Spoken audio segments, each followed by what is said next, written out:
नमस्कार, मैं हूं संजय शर्मा। आप देख रहे हैं 4 PM न्यूज नेटवर्क। एक बेहतरीन प्रोफेसर जो अपनी बातों से क्रांति ले आता है, नौजवानों का, छात्रों का बहुत प्रिय प्रोफेसर। लेकिन उसका गुनाह ये कि जब बात पिछड़ों के, दलितों के अत्याचार की होती थी तो वो कलम से लिखने लगता था, जवान से बोलने लगता था। बात जब देश के संवैधानिक अधिकारों की होती थी तो वो बोलता था, और जब बात संवैधानिक अधिकारों की हत्या की होती थी तो फिर वो बोलता था, और फिर उसको नौकरी से बर्खास्त कर दिया गया, निकाल दिया गया। नाम है लक्ष्मण यादव। कबीर के दोहे से लेकर राजनीतिक टिप्पणियों में कोई सानी नहीं है। मैंने उनसे बातचीत की और बहुत सारगर्भित बातचीत सी की, और मैंने पूछा कि बिहार के बाद जो बीजेपी ये नैरेटिव चला रही है कि पिछड़े और दलित तो बीजेपी के साथ हैं, क्या ये सच है? क्या ये सही बात है कि पिछड़ों दलितों को पहले हिंदू बनाने का एक अभियान चलाया जा रहा है, बाबाओं की फौज उतार दी जा रही है, लोगों के मन में ये भ्रम पैदा किया जा रहा है कि भाई अब्दुल की चूड़ी टाइट नहीं हुई तो तुम्हारा जीना दूभर हो जाएगा? और फिर इसका विकल्प क्या है? कौन इन राजनीतिक पार्टियों को खड़ा करेगा और किस तरह आम आदमी तक बात पहुंचेगी? गंभीर बात है, लेकिन देश के ज्वलंत मुद्दों की बात है, देश को बचाने की बात है। मुझको यकीन है ये गंभीर चर्चा आप पूरी सुनेंगे और अपनी राय से अवगत कराएंगे। चैनल को सब्सक्राइब और ज्वाइन करेंगे। चलते हैं लक्ष्मण जी के पास।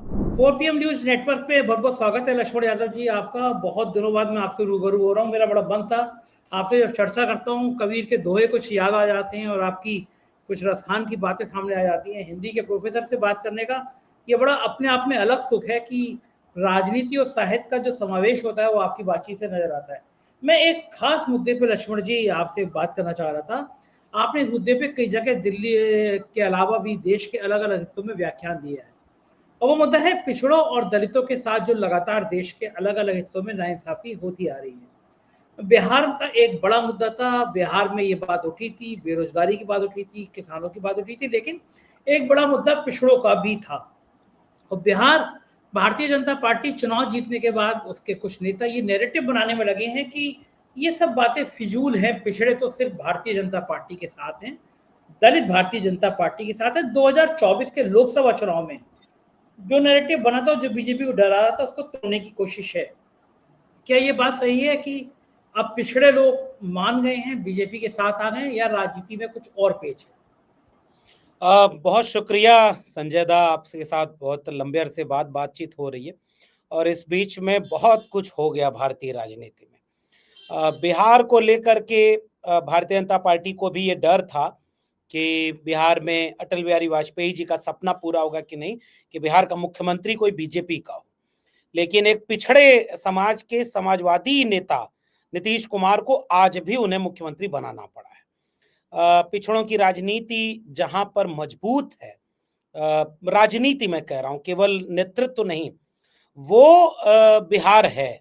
और बिहार में आज भी नीतीश कुमार की जरूरत बीजेपी को पड़ रही है। इसका मतलब अगर केवल बीजेपी सब कुछ पिछड़े दलितों को देने वाली बन चुकी है तो उसे किसी की जरूरत नहीं। एक तो बात यह है, इसलिए बिहार को लेकर के चूंकि सामाजिक न्याय के आंदोलनों की जमीन दक्षिण भारत में तमिलनाडु, कुछ हद तक केरल, ये जमीन है और आज भी बीजेपी वहां नहीं है। उत्तर भारत में उत्तर प्रदेश और बिहार, उत्तर प्रदेश में किन्हीं परिस्थितियों के चलते बीजेपी सरकार में है। बिहार को उन्होंने जब जीता, और ऐसा बहुमत से जीता जिसकी उम्मीद शायद बीजेपी के लोगों को भी नहीं रही होगी, इसके बाद वो यही कर रहे हैं जो आपका सवाल है, चूंकि बहुत गंभीर सवाल है आपका, कि अब वो ये कहना चाह रहे हैं कि भाई दलितों पिछड़ों की एकमात्र रहनुमा पार्टी कौन सी बन चुकी है, वो बीजेपी बन गई है। तो बीजेपी इस नैरेटिव के साथ क्या दे रही है, दलितों पिछड़ों को क्या दे रही है? जब सवाल ये होता है तो उनको लगता है कि 10,000 रुपया या 500,000 रुपए अकाउंट में, वोट खरीदने के समय, वोट बेचने के समय, वोट को लेकर के जो गुड़ा गणित होती है, या दूसरी तरफ वो क्या करते हैं, रबर स्टाम्प कुछ लोगों को बिठा देते हैं। अब जब मैं आपसे बात कर रहा हूं तो इस देश के दलित दक्षिण मध्य भारत में ये सवाल कर रहे हैं कि आईएएस संतोष वर्मा, जब उन्होंने एक बयान दिया, जो कि बयान थोड़ा आपत्तिजनक है भी, मैं भी ये मानता हूं कि उस तरह से महिला को नहीं देखना चाहिए कि ब्राह्मण की बेटी को दान दे दे, ये उचित नहीं है। सामाजिक न्याय की लड़ाई तो महिला के सम्मान की लड़ाई रही है, चाहे वो अम्बेडकर हो चाहे लोहिया हो। तो लेकिन उसके बाद आप देखेंगे कि जो पूरा का पूरा खेमा भाजपा का खड़ा हो गया, वो इस बात की याद दिला रहा था कि ओबीसी मुख्यमंत्री है मोहन यादव, पिछले दिनों उन्होंने एक फैसला लिया कि 14% आरक्षण बढ़ा के 27 होगा और सारी बीजेपी उनके ट्रोलर उनके खिलाफ खड़े होकर किसी ने साथ नहीं दिया। ये एग्जाम्पल है। Chief justice of India Gavai साहब थे, जूता मारा गया, आज तक कुछ नहीं हुआ। दलित पूछ रहे हैं कि भाई ये जो चीफ जस्टिस ऑफ इंडिया को जूता मार दिया गया, उन्हीं समय दलितों को ये दिख रहा है कि कोई अनिल मिश्रा नाम के व्यक्ति हैं, वो कहते हैं कि बी.एन. राव ने संविधान लिखा है, अम्बेडकर तो कुछ जानते नहीं थे। ये कब हो रहा है? ये बीजेपी के राज में हो रहा है। 69,000 शिक्षक भर्ती से लेकर के तमाम ऐसे सवाल है जिस पर दलितों पिछड़ों को नहीं मिला कुछ। 3 फंक्शनल बॉडी हैं, national commission of schedule caste, national commission of schedule tribe and national commission of backward class. इन तीनों में आपको जानकर संजय दा ये आश्चर्य होगा कि एक भी बोर्ड ऐसा, एक भी कमीशन ऐसा नहीं है जो उसकी मेंबर्स फुलफिल हो। वो फंक्शन में ही उस तरह से नहीं है, वो एडहॉक बेसिस पर चल रहा है, कोई सुनवाई नहीं, कोई कार्रवाई नहीं।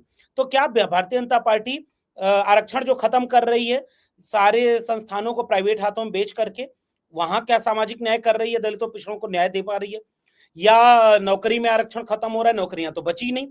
शिक्षा में आरक्षण खत्म हो रहा है, हेफा और न्यू एजुकेशन पॉलिसी ने पूरी शिक्षा व्यवस्था को बेच दिया है। ऐसे में भाजपा पढ़े लिखे समझदार लोगों को तो मूर्ख नहीं बना पाएगी कि वो दलितों पिछड़ों की हिमायती है।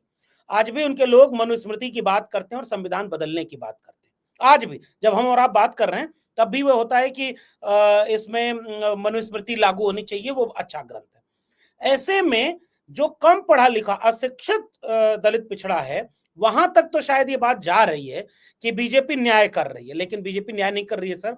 बीजेपी के पास पैसा बहुत है और उससे ये सारा काम कर रही है। ठोस ऑब्जेक्टिव उनके पास कुछ भी दिखाने के लिए है ही नहीं। जी लक्ष्मण जी, बात पे आपकी तार्किक व्यक्ति मैं सहमत हो सकता हूँ कि उनके पास कुछ नहीं है, लेकिन बावजूद उसके वो चुनाव तो जीत रहे हैं, एक के बाद एक राज चुनाव जीत रहे हैं। तो कहीं ना कहीं इंडिया गठबंधन के जो साथी हैं, जो कार्यकर्ता हैं, जो नेता हैं, उनके अंदर मायूसी भी है कि हम कितनी मेहनत कर लें, ग्राउंड पे कुछ दिखाई और को देता है। हम लोगों को भी कुछ और दिखाई दे रहा था। चुनाव के महाराष्ट्र के, हरियाणा के, दिल्ली के नतीजे बिल्कुल विपरीत है। तो अगर एक के बाद एक चुनाव ऐसे हारते रहेंगे तो कहीं ना कहीं इंडिया गठबंधन के लोगों का हौसला तो टूटेगा टूटेगा। फिर वो क्या रणनीति है कि उसको ठीक करें और पिछड़ों दलितों में भी संदेश दें कि भाई भ्रम में मत आओ, जो हिंदू बनाने का खेल है उस हिंदू बनाने के खेल से बचो। असल में संजय दा, जहां आप बैठे हैं ना, उत्तर प्रदेश, लखनऊ, वहीं से इसका एक विकल्प निकला है जिसका नाम है पीडीए। और पीडीए की सबसे सकारात्मक राजनीति ये है कि अखिलेश यादव एक ऐसे नेता के रूप में मैं देख पा रहा हूं, इवन राहुल गांधी को भी जोड़ सकते हैं एज ए इंडिविजुअल, कि आप अखिलेश यादव का एक बयान किसी जाति के खिलाफ, किसी मजहब के खिलाफ नहीं पाएंगे। और अखिलेश यादव ने जब पीडीए बनाया तो उन्होंने क्या कहा? पिछड़े, दलित, अल्पसंख्यक या आधी आबादी, इन सब को हम गोलबंद करेंगे, किसी सवर्ण को गाली नहीं देंगे, किसी के खिलाफ नहीं जाएंगे, किसी को हम उनके खिलाफ जा करके कोई आपत्तिजनक चीज नहीं करेंगे, हम बराबरी की बात करेंगे, हम न्याय की बात करेंगे। यही वो विकल्प है संजय जी जो बीजेपी के सामने चुनौती बन सकता है। आपकी ये चिंता बिल्कुल जायज है कि भाई बाहर सड़क चौराहे पर भी लोग हम लोगों से भी पूछते हैं कि भाई आप तो कहते हैं कि बीजेपी दलितों पिछड़ों को कुछ नहीं दे रही है और वो संविधान विरोधी है, वो आरक्षण विरोधी है। अंदर अंदर, बाहर से तो बोलने में वो कहते हैं कि सब हम हमारे रहते कौन आरक्षण खत्म कर देगा, और पीछे से खुद ही खत्म कर दिए, पता ही नहीं चला किसी को। ऐसे में चुनाव जीतना आज के लोकतंत्र में थोड़ा इसका मूल्यांकन करना पड़ेगा। मैं बिहार में 15 दिन रहा और बिहार में संजय जी, आज भी मैं कहूंगा, भले ही परिणाम अलग आ गए, बिहार में बीजेपी के लोगों को भी नहीं लग रहा था कि वो चुनाव में इस तरह का बहुमत ले आ रहे हैं। और अगर वो बहुमत 130, 140, 150 तक चला जाता तो भी किसी को संदेह नहीं होता। आज हो सकता है कि चुनाव आप जीत गए हैं, सरकार है आपकी, तो आप भले ये कहें कि ये जनमत है, मैं इसे जनमत नहीं मानता। इसके पीछे एसआईआर, इसके पीछे तमाम तरह की साजिशें, 10,000 रुपया, इलेक्शन कमीशन की भूमिका, मीडिया की भूमिका, इन सब को अगर जोड़ दिया जाए तो चुनाव तो इस तरह से जीते जा रहे हैं। अगर अरविंद केजरीवाल को एलजी फाइल न रोकते कि 2,500 रुपया या 1,500 जो भी वो देना चाह रहे थे महिलाओं के खाते में, अगर अरविंद केजरीवाल दे दिए होते तो केजरीवाल चुनाव नहीं हारते। तो वहां तो कोई रोक दिया। महाराष्ट्र में भी यही हुआ, मध्य प्रदेश में भी यही हुआ, हरियाणा में और आप चुनाव किसी भी तरह से जीत रहे हैं, ये बात लोगों को समझ में आ रही है। चुनाव आयुक्त तो भले ये कहते हैं कि विश्व के 2-3 दर्जन संस्थाओं के देशों ने मिल करके हमें बुलाया है कि एक अच्छे लोकतंत्र में कैसे चुनाव कराया जाता है। आप सोचिए, आयरनी देखिए संजय दा, कि मतलब वो कह रहे हैं कि हमें बुला रहे हैं कि आप चुनाव कितना अच्छा करा रहे हैं। और इस देश में एसआईआर पर चर्चा के लिए संसद स्थगित हो जा रही है। एसआईआर पर अभी अब ये आया है कि बातचीत होगी। इसलिए इस बेहद गंभीर सवाल का मेरा जवाब यह है कि एक तो चुनाव जीतना, एक जमाने में कांग्रेस यही करती थी, कांग्रेस थोड़ा कम करती थी, बीजेपी ज्यादा कर रही है। और चुनाव जीतना ही अगर यह पर्याय मान लिया जाए कि भाई अब तो धर्मो रक्षति रक्षिता, पहले ये लिखा था महाभारत से लेकर के मनुस्मृति तक, अब वहीं के कथावाचक कह रहे हैं कि मोदी रक्षति रक्षिता, यानी अब मोदी जी हैं तो धर्म की रक्षा होगी। ये कितने दिन चलेगा? आप कितने दिन इस तरह से एक चुनाव जीतेंगे, 2 चुनाव जीतेंगे, 4 चुनाव जीत जाएंगे? लेकिन जब मूल्यांकन होगा तो यह पता चलेगा कि ये चुनाव ईमानदारी से नहीं जीते जा रहे हैं, ये चुनाव बेईमानी से जीते जा रहे हैं, लेकिन बेईमानी पर बात कोई नहीं कर रहा क्योंकि परिणाम उल्टा आ जा रहा है। एक बात। अब दूसरा पहलू यह भी है कि केवल बेईमानी से जीते जा रहे हैं, नहीं, कुछ गलती विपक्ष की भी है, कुछ गलती राजनेताओं की भी है, कुछ गलती रणनीति की भी है। अगर रणनीति में, जो आपके सवाल का आखिरी हिस्सा था, मैं वहां अपना जवाब खत्म करना चाहूंगा कि वो हिंदू बना रहे हैं, वो अपने एजेंडे में लगे हुए हैं, उनके पास सांस्कृतिक संगठन है आरएसएस। मैं 2 दिन पहले नागपुर था और नागपुर में गया तो अपने कॉलोनी में, मैं जहां दिल्ली में रहता हूं, एक बड़ा अपार्टमेंट है, इसमें संजय दा हर घर पर 3 पोस्टर, अभी आप कहीं भी आएंगे ना तो 3 तरह के पोस्टर लगे हुए हैं। एक राम मंदिर के उद्घाटन का कुछ पूरा हुआ था, उसका पर्व था, उसका पोस्टर लगा है। एक जो है शिव का त्रिशूल सबके गेट पर चिपकाया हुआ है, और तीसरा ये जो ध्वजारोहण का कार्यक्रम हुआ था, इसका पोस्टर लगा है। वो घर घर जा रहे हैं। अब ये अलग बात है कि उनके पास पैसा है, संगठन है, तो उनके पास लोग हैं जो घर घर उनके विचार को पहुंचा रहे हैं। फिर दूसरी तरफ क्या है कि विपक्ष क्या सांस्कृतिक आंदोलन, सामाजिक आंदोलन की कोई रणनीति बना रहा है? क्या राहुल गांधी से उनकी कांग्रेस ही सहमत हो पाती है? मैं तो सुनता हूं आधी कांग्रेस इस बात का इंतजार करती है कि चुनाव हार जाए ताकि अंदर की बैठक में हम जाकर कहें कि अब जाति जनगणना की बात मत करना, इससे हमें वोट नहीं मिल रहा और हमारे लोग नाराज हो जा रहे हैं। अब जो है दलित पिछड़ों का नाम मत लो। कभी अखिलेश यादव हार जाएंगे चुनाव तो उनसे कहा जाएगा ये पीडीए आपने जो किया ये गलत किया। असल में उसकी पूरी रणनीति जमीन पर उतरी नहीं है और यहां चूक हो रही है संजय दा। इस बात को मैं मानूंगा। भाई पैसा बीजेपी के पास है, वो आपके पास अभी नहीं आएगा। मीडिया बीजेपी के साथ है, वो आपके पास नहीं आएगी। उसके बाद जो आपके पास है, अगर आप उससे कमतर, जैसे एक उदाहरण दे दूं आखिरी में, एसआईआर हर जगह हो रहा है और अखिलेश यादव ने पूरा कैडर उतार दिया। उन्होंने कहा कि जितने टिकट आरती हो, अगर लखनऊ में दिख गए तो टिकट नहीं मिलेगा और वोट बनवाओ, वोट करवाओ। ये जो रणनीति होगी यही बीजेपी को रोकेगी। मुझे पीडीए जैसी कोई सांस्कृतिक वैचारिक रणनीति में ही उम्मीद नजर आती है, वरना आपकी बात सही हो जाएगी कि बातें आप कुछ भी कहिए, चुनाव तो बीजेपी जीत रही है। जी बिल्कुल ठीक कह रहे हैं। लेकिन एक बीच में राहुल गांधी ने सवाल पूछा था, क्या गृह मंत्री बताने की कोई कृपा करेंगे कि दशकीय जनगणना की तैयारी के लिए प्रमुख प्रक्रियात्मक कदमों का ब्यौरा, संभावित समय सीमा क्या है?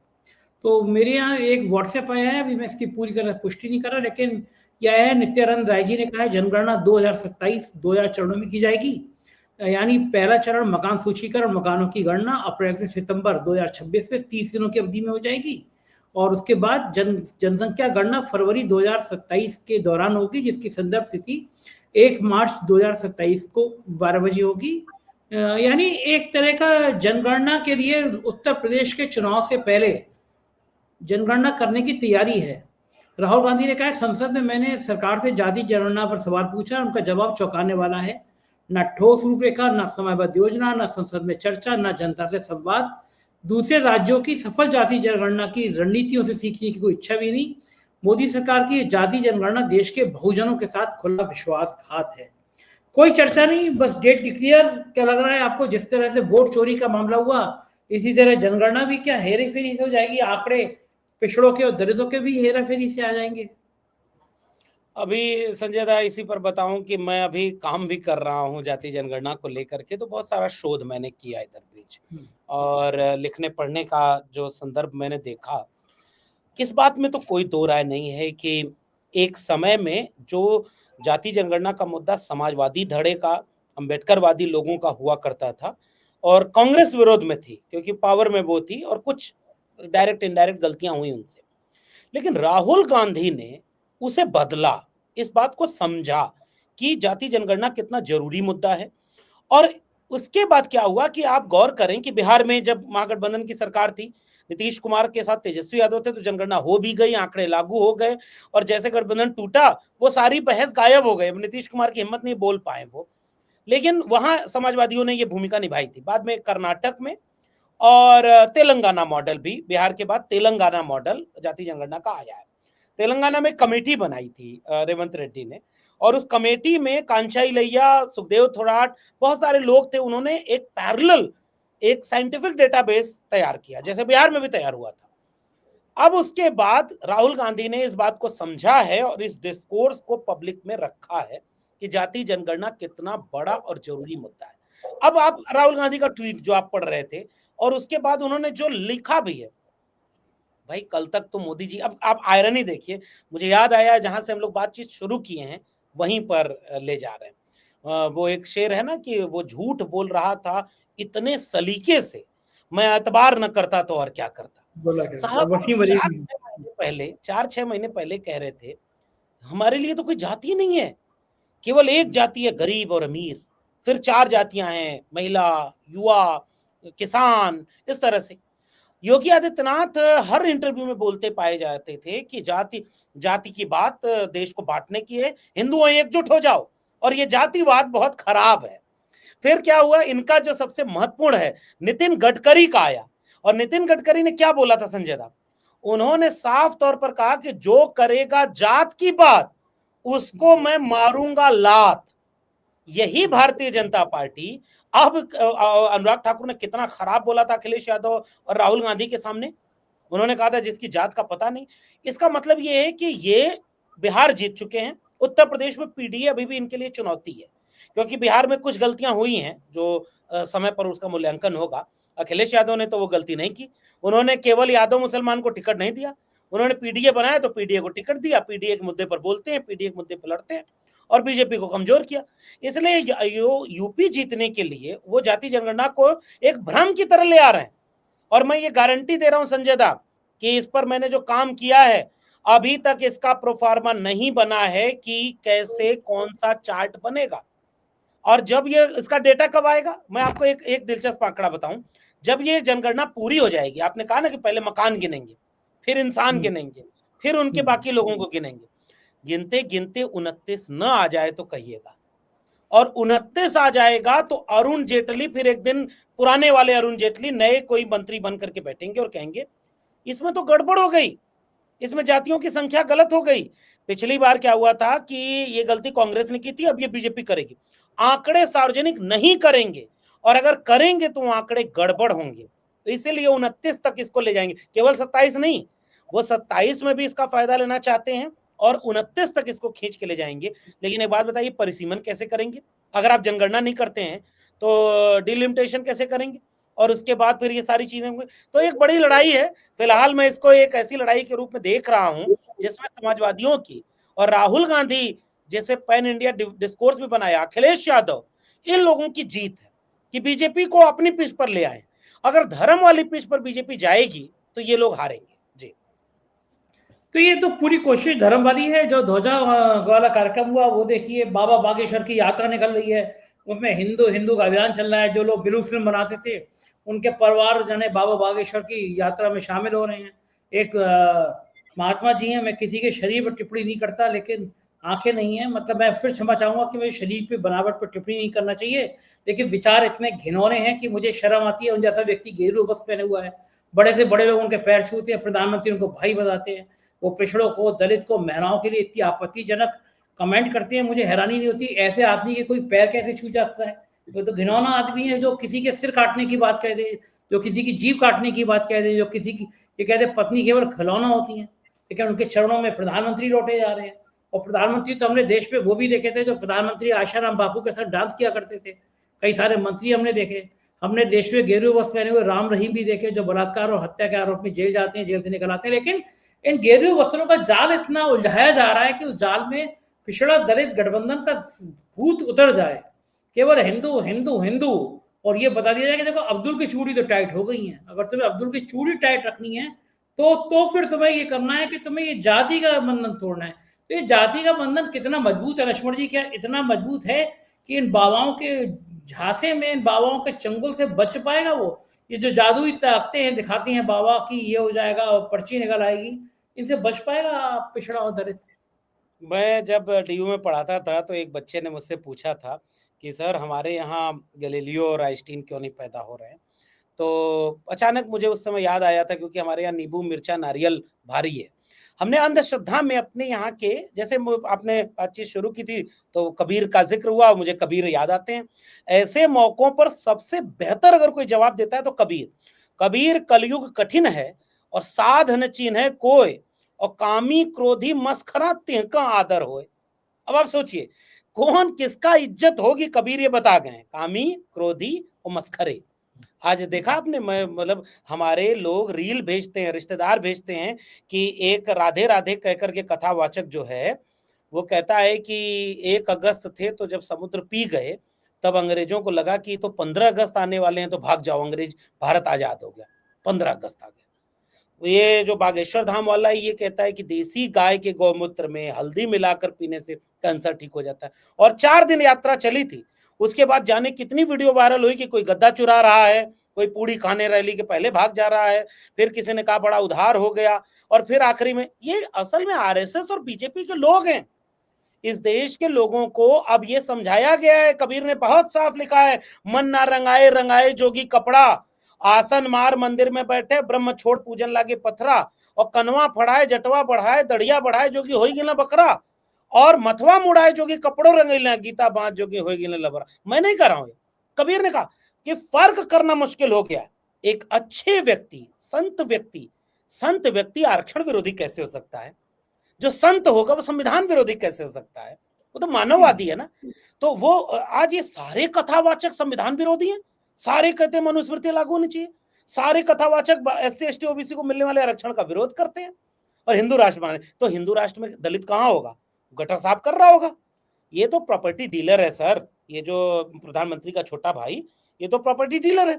इसने एक हिंदू गांव बनाया, उसमें रेट है कौन से क्या क्या होंगे, कितने का फ्लैट होगा, तो उस फ्लैट में मैला कौन साफ करेगा, मतलब सीवर का काम कौन करेगा? ये सवाल इस देश का विमर्श का है। इसलिए मैं बहुत गंभीरता से ये बात कहना चाहता हूँ। आपने देखिए, आप चूंकि बहुत विनम्र व्यक्ति हैं, संवेदनशील हैं, और हम आपको इतने सालों से देख रहे हैं, जो वाक्य आप नहीं बोल पाए हम लोग तो और नहीं बोल पाते हैं कि आप आंख नहीं है आपके पास। तो हम तो पढ़े लिखे लोग हैं, हम जानते हैं कि इसके बहुत सारे कारण होते हैं। कोई पूर्व जन्म का पाप इसमें नहीं भागीदार होता है कि कौन दिव्यांग पैदा होगा, किसके क्या होगा क्या नहीं होगा। एक साइंटिफिक और बायोलॉजिकल चीज है, इसमें किसी के साथ कभी भी कुछ भी ऐसा हो सकता है। लेकिन आप तो कहते थे कि भाई पूर्व जन्म में कोई पाप किए होंगे इसलिए सजा आपको मिली है। तो आपको कौन सी सजा मिली है? आपने साफ तौर पर टेलीविजन पर बोला है, मरे मुलायम कांशी राम। ये कथा कह रहे थे आप धर्म की कथा कह रहे हो तो मुलायम और कांशी राम कहां से आ गए? फिर तो आप कहिए कि आप आरएसएस और बीजेपी के एजेंट हैं।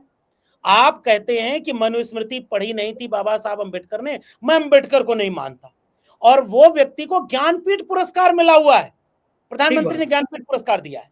ज्ञानपीठ पुरस्कार साहित्य के क्षेत्र का भारत का नोबेल पुरस्कार से भी बड़ा है। और वो किसको मिल रहा है?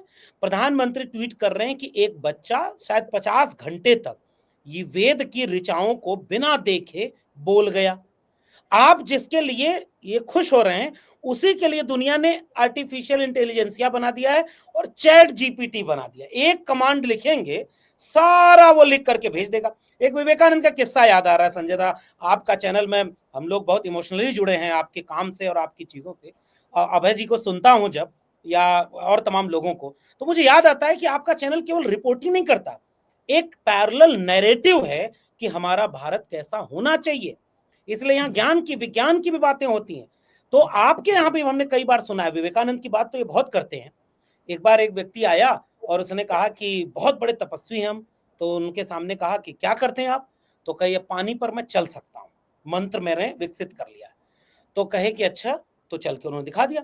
तो कहा कि इतना करने में आपको कितनी साधना करनी पड़ी? तो कहा कि इतने 100 वर्ष, इतना इतना 10 वर्ष 20 वर्ष साधना करनी पड़ी। उन्होंने कहा कि ये नाविक तो लकड़ी से एक दिन में नाव बना करके चला गया उस पार, तो फिर आपकी इस तपस्या का मतलब क्या निकला? उसके लिए क्या फायदा इसका? मैं इस पे और किसी श्रद्धा अलग चीज है, नरेंद्र दाभोलकर को पढ़ा जाए, अंधश्रद्धा उन्मूलन करके 3 खंड में उनकी किताब लिखी हुई है। और खुद दयानंद, खुद जो है विवेकानंद, ये किस तरह की बात करते थे। और आज बीजेपी पूरे देश को हिंदू राष्ट्र बनाने के लिए कथावाचकों की आड़ में केवल अच्छा, आप संजय दा एक बात और जोड़ लें, वंदे मातरम पर डिबेट होगी संसद में, अच्छी बात है होने, लेकिन आपको भी पता होगा कि ये डिबेट क्यों हो रही है और किसको चढ़ाने के लिए हो रही है। इस डिबेट में क्या क्या बोला जाएगा। कल तक जिनकी राष्ट्रभक्ति संदेह में थी, माफी मांगते थे, वो लोग अब राष्ट्रभक्ति पर डिबेट कर रहे हैं, क्योंकि वंदे मातरम से किसी को चिढ़ाने में मदद मिलती है। और इसलिए अभी तो पोल खुलेगी, आज हुकूमत है इनकी, तो इसलिए ये हिंदू बनाने की बात कर रहे हैं संजय दा। मेरा मानना यह है कि ये देश ऐसे दौर से निकलेगा जिसमें अंधश्रद्धा को भारत का मूल विचार बना दिया गया। आखिर में एक दो बात जोड़ दूं बस, महाराष्ट्र में गया तो संजय दा आप सोच के देखेंगे, मेरे बेटा हुआ है, कल को मैं भी चाहूंगा अच्छे स्कूल में पढ़े, आपके बच्चे जो भी समझदार व्यक्ति हैं वो चाहते हैं कि अपने बेटा बेटी को एक अच्छे स्कूल में भेजें। मेरे दिल्ली विश्वविद्यालय में क्या हो रहा है पता है? अब अभी आप इंटरनेट पर खोजिएगा, एक कॉलेज है हंसराज कॉलेज, उस कॉलेज में हवन हो रहा है। और इसी दिल्ली के एक कॉलेज में कुछ बच्चों ने नमाज पढ़ लिया था कोने में बैठ करके, उनके नमाज का टाइम हुआ, कोने में बैठ के पढ़ लिया, आंदोलन हो गया, उनको कारण बताओ नोटिस जारी कर दिया गया। और दिल्ली विश्वविद्यालय में हवन हो रहा, पूरा का पूरा विश्वविद्यालय शाखा में तब्दील हो गया है आरएसएस की। और क्या किया इन्होंने कि महाराष्ट्र में ज्योतिष विज्ञान और ये सारी चीजों को सिलेबस में डाल दिया। अब आप कौन सा भारत बना रहे हैं? इसलिए हम एक बात कहना चाह रहे हैं कि राजनीतिक खतरा जितना बड़ा है बीजेपी मोदी जी का, वो तो एक बात है, सांस्कृतिक खतरा इतना बड़ा है। गांधी और अंबेडकर में झगड़ा था, लोहिया और अंबेडकर में झगड़ा था, भगत सिंह और गांधी में झगड़ा था, लेकिन सारे लोग मिल करके इस भारत को बनाने के लिए कई मुद्दों पर एक हो गए। और आज क्या आप कर रहे हैं? पूरे विपक्ष की आलोचना, आपसे जो असहमत है जेल में डाल दो, सारी चीजें खारिज कर दो। ये बहुत बुरा वक्त है, लेकिन मैं उम्मीद करता हूं कि इस वक्त से भी भारत लड़ करके निकलेगा। जी बिल्कुल, बहुत अच्छी बात कही आपने लक्ष्मण जी। एक आखिरी सवाल, मैंने एक बार रिसर्च कराई थी कि जो कावड़ यात्रा में जा रहे हैं, जो लेट लेट के मंदिरों की परिक्रमा कर रहे हैं, पैदल चल रहे हैं किलोमीटर, पैरों में से छाले पड़े जा रहे हैं, और मैंने कुछ स्टूडेंट्स को भेजा था इस पे शोध करो, मुझे को पता चला कि उसमें से अधिकांश पिछड़ी और दलित जाति के लोग थे। एक तरफ हम ये चेतना की बात कर रहे हैं, बाबा साहब कह के कहा था उन्होंने कि एक तरफ स्कूल की घंटी बज रही हो और मंदिर का घंटा बज रहा हो तो पहले स्कूल जाना, लेकिन अगर पिछड़ों और दलितों की इस चेतना के बीच में अगर अंधविश्वास उन्हीं के अंदर बढ़ रहा है, किसी के घर पे झंडा उतार लो, किसी के घर पे झंडा चढ़ा दो, पढ़ाई की जगह कावड़ यात्रा पे निकल जाओ, ये बात पिछड़ों और दलितों को समझाई जा रही है, तो उनके अंदर फिर चेतना विकसित करने की जिम्मेदारी किसकी है और कौन कर पाएगा जब सब कुछ इतना सेंसिटिव हो गया है? कोई हिंदू नाम पे बोलने को तैयार नहीं है, विपक्ष भी बोलने को तैयार नहीं है, मुसलमानों के घर बुलडोजर चले जाए, गैर कानूनी तरीके से चढ़ जाए,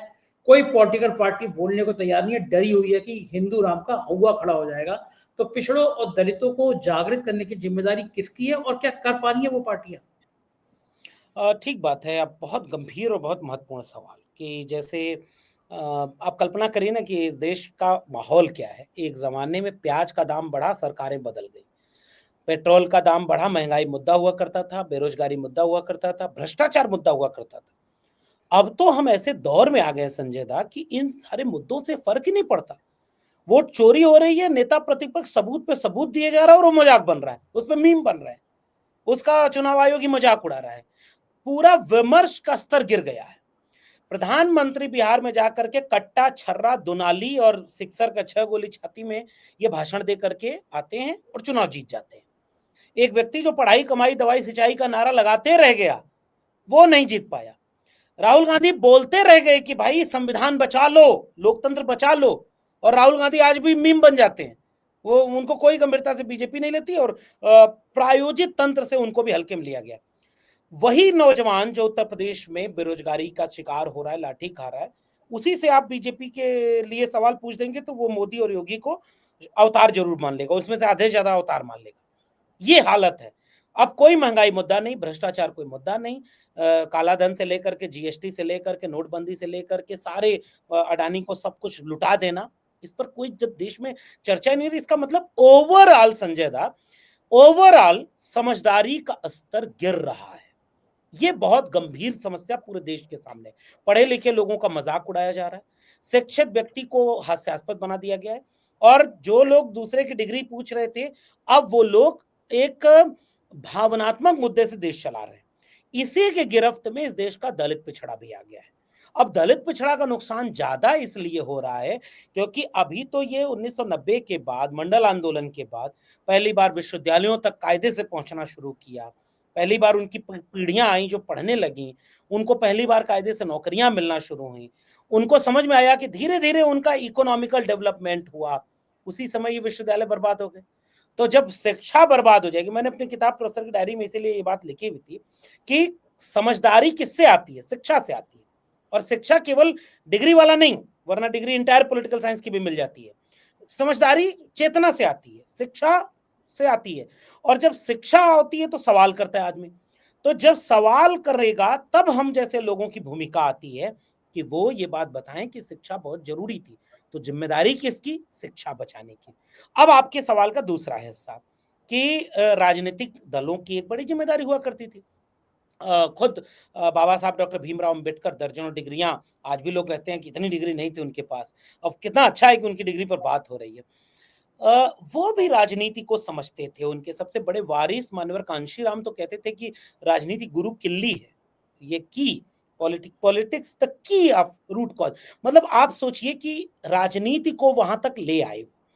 वो ये समझते थे कि सामाजिक आंदोलन, सांस्कृतिक आंदोलन, उन आंदोलनों के साथ राजनीतिक आंदोलन एक आर्थिक आंदोलन खड़ा करेगा, और जब उन तबकों के बीच में शिक्षा जाएगी, आर्थिक संपन्नता जाएगी, तो गुलामी से मुक्ति मिलेगी। तो एक बड़ी परियोजना जो चल रही थी, उस परियोजना में बामसेफ बना, कोई और संगठन बने, फिर वो खत्म हो गए, सायास खत्म किए गए या टूट गए, बिखर गए। और एक जमाने में कांग्रेस के पास सेवा दल हुआ करता था, आज कहीं नहीं है, नाम मात्र का है। कांशीराम का सामाजिक सांस्कृतिक आंदोलन बहुत बिखर गया है। समाजवादियों की जो कैडर ट्रेनिंग हुआ करते थे, लोहिया प्रशिक्षण शिविर चलता था, अब वो प्रशिक्षण शिविर कमजोर हो गए हैं। तो हम क्या कर रहे हैं कि हम ट्रेनिंग नहीं दे पा रहे हैं, दूसरी तरफ आरएसएस 100 साल पूरे कर चुका है। तो जो बात आरएसएस नहीं कहता है वो बजरंग दल कहता है, वो हिंदू परिषद कहता है, जो बीजेपी नहीं कहती है वो आरएसएस कहता है। बाकी जगहों पर क्या हो गया है कि हमने ये मान लिया कि सारी लड़ाई अब केवल राजनीतिक बची है। तो भाई राजनीतिक लड़ाई में नेता क्यों बोलेगा? अच्छा संजय झा, आप बताएं कि जिसको चुनाव जीतना है वो कोई ऐसी बात क्यों बोलेगा जो वर्चस्वशाली तबके को पसंद ना आए? तो फिर वो तुरंत चुनाव हार जाएगा, क्योंकि बाकी लोग, कोई पैसे पर वोट दे देगा, कोई उस पर वोट दे देगा, तो नेता की तरह सोचेगा। इसलिए जिम्मेदारी किसकी? जिम्मेदारी हम सब की। कुछ जिम्मेदारी नेता निभाएं, लेकिन वो नेता निभाएंगे, आखिरी बात, जो जेल जाने से न डरें, जो समझौता करने से न डरें, जो अंदर से मिल न जाएं कि उनको दुश्मन विपक्षी नजर आने लगे, और 10 साल 20 साल 30 साल पहले जो गलती हुई थी उसी को रोज दोहराएं। और आज उनके बच्चों का, जैसे मैं बहुजन समाज पार्टी को कहता हूं या और लोगों को कहता हूं, आज बहुजन समाज पार्टी जैसी पार्टी पुराने रंग वाली होती ना, तो संविधान के बदलने की बात करने पर पूरे देश में आंदोलन खड़ा कर देती, एक भी सरकारी संस्थान को प्राइवेट नहीं होने देती, आरक्षण खत्म नहीं होने देती। और आज वही पार्टी वो बार बार पुराने गलतियों को विपक्ष के ऊपर हमलावर हो जाती है। तो जिम्मेदारी किसकी? और नेता तो भाई कुर्सी के लिए, आज अखिलेश यादव पीडीए पर आए हैं और इसका फायदा उन्हें मिल रहा है। अगर अखिलेश यादव 27 में इसी पीडीए को जोड़ करके किसी के खिलाफ नहीं बोलना है, किसी धर्म के खिलाफ नहीं, किसी जाति के खिलाफ नहीं, तब उससे बचेंगे कि कांवड़ लेने में एससी एसटी ओबीसी क्यों जा रहा है। यही चुनौती है, वरना ये वो पीढ़ी है संजय दा, इनके पास शिक्षा नहीं। वो जो एक शेर है उनका, कविता है गोपाल दास नीरज की, कि तन की भूख मन को गुनहगार बना देती है, बाघ की बाघ को बीमार बना देती है, और भूखे पेटों को राष्ट्रभक्ति सिखाने वालों भूख इंसान को गद्दार बना देती है। जो गरीब है ना, वो एससी एसटी ओबीसी में ज्यादा है, उसके पास कुछ है ही नहीं साहब। तो शिक्षा पहुंची नहीं कि वो समझदारी ले आए कि हिंदू नहीं बनना है, स्कूल जाना है।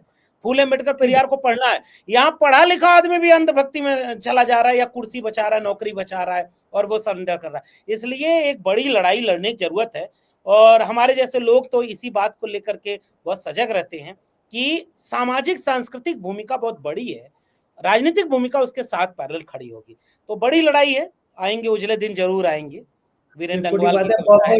बहुत बहुत शुक्रिया लक्ष्मण जी, आपसे बात करके सच में मुझे बहुत अच्छा लगता है। आपको परेशान करता रहा करूंगा मैं। बहुत बहुत शुक्रिया, बिल्कुल। थैंक यू, आपने समय दिया, थैंक यू। ये तो लक्ष्मण यादव जी, पूरी बातचीत आपने सुनी, और मैं बहुत दिल से चाहता हूं कि आप कमेंट करके बताएं बातचीत कैसी लगी, बताइएगा जरूर। शुक्रिया, थैंक यू।